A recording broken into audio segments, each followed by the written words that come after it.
ইতিপূর্বে এখন যে মাধ্যমিক শিক্ষা অফিসার কর্মরত রয়েছে তারা সবাই ষষ্ঠ গ্রেডের একজন কর্মকর্তা। যারা সহকারী মাধ্যমিক শিক্ষা অফিসার রয়েছেন তারাও সপ্তম গ্রেডের একজন কর্মকর্তা। যারা আমাদের হিসাব রক্ষক রয়েছেন এবং অফিস সহকারী রয়েছে তারাও 3টি টাইম স্কেল পেয়ে একটা সম্মানজনক অবস্থানে রয়েছে। 2006 সালে একটি খসড়া নিয়োগ বিধি মহাপরিচালকের দপ্তর হতে এবং শিক্ষা মন্ত্রণালয় দপ্তর থেকে অনুমোদিত হয়, কিন্তু এক গোপন আদালতের মাধ্যমে সেই খসড়া নিয়োগ বিধি মুখ টুকরিয়ে পড়ে। কিছু আগ্রাসী মহল বিভিন্ন দুর্নীতির মাধ্যমে এই খসড়া নিয়োগ বিধিতে চাপা দিয়ে ব্যাপক বৈষম্য সৃষ্টি করে। এখানে অনেক মাধ্যমিক শিক্ষা অফিসার রয়েছেন যারা 2005 সালে সপ্তম গ্রেড এবং 2009 সালে নবম গ্রেড প্রাপ্ত হন, কিন্তু বৈষম্যের কত বড় শিকার হয়েছেন এই অফিসারগুলা যে 2023 সালে এসে এই সপ্তম গ্রেড এবং 6 গ্রেডের বাস্তবায়ন ঘটে। এটি বিশাল একটি বৈষম্য কেন করা হয়েছে? যাতে এই সমস্ত অফিসারগুলা সুবিধাজনক কোনো অবস্থানে যেতে না পারে। এর উপর ভিত্তি করে আমরা দাবি করছি যে এই যারা যে সমস্ত পদায়ন যে খসড়া নিয়োগ বিধি রয়েছে তার সঠিক বাস্তবায়ন,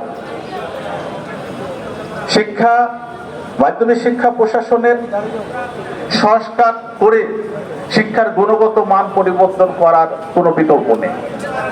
আপনারা জানেন আমাদের যারা সম্মানিত শিক্ষক মন্ডলী রয়েছে তারা অত্যন্ত শ্রদ্ধেয় ব্যক্তি, তারা মানুষ গড়ার কারিগর। তাদের চাকরির ধারাবাহিকতায় তারা ক্লাসরুম এবং শিক্ষার্থীদেরকে ভালোভাবে মানসম্পন্নভাবে তৈরি করার জন্য তারা প্রশিক্ষিত ব্যক্তি।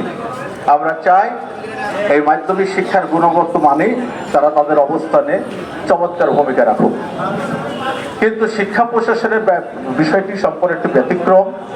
উপজেলা লেভেলে দেখেছেন যে মাধ্যমিক শিক্ষা অফিসের যে আইনগত যে ভিত্তিগুলো রয়েছে এবং সরকারের যে নিয়ম কানুন, এই অফিসাররা শুরু থেকেই বিভিন্ন জায়গায় প্রশিক্ষণ প্রাপ্ত আইন কানুন নিয়ে কাজ করে, কিন্তু সরকারের উচ্চ পর্যায়ে যে তার অভিজ্ঞতা তার দক্ষতা দিয়ে সরকারকে কোনো রকম সহযোগিতা করার কোনো স্কোপ কখনোই সৃষ্টি হয় নাই। এই সমস্ত কর্মসূচি বাস্তবায়নের নিমিত্তে বাংলাদেশ মাধ্যমিক শিক্ষা কর্মকর্তা এবং কর্মচারী পরিষদের কল্যাণ পরিষদের আয়োজনে আজকে অবস্থান কর্মসূচি। আপনারা জানেন এই অবস্থান কর্মসূচির মধ্যে আমাদের নেতৃত্ব দিচ্ছেন বাংলাদেশ মাধ্যমিক শিক্ষা অ্যাসোসিয়েশনের সম্মানিত সভাপতি জনাব লিয়াকত আলী। আমাদের মাঝে উপস্থিত রয়েছেন মোহাম্মদ জাকির হোসেন মহাসচিব, বেসরকারি শিক্ষক কর্মচারী ঐক্য পরিষদ।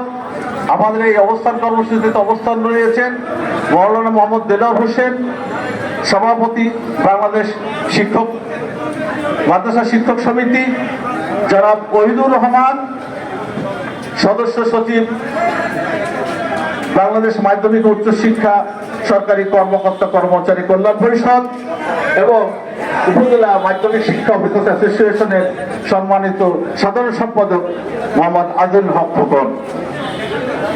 আমি আমাদের যে কর্মসূচি শান্তিপূর্ণ কর্মসূচি এবং আমরা যেহেতু সরকারি প্রজাতন্ত্রের রুলস রেগুলেশন সব জানি, আমরা অত্যন্ত নিষ্ঠার সাথে বদ্ধতা বজায় রেখে সুষ্ঠুভাবে অবস্থান কর্মসূচি আমরা চলমান রাখবো। এ পর্যায়ে আমি কিছু বক্তব্য দেওয়ার জন্য আমাদের বিশিষ্ট সংগঠক জনাব ইকবাল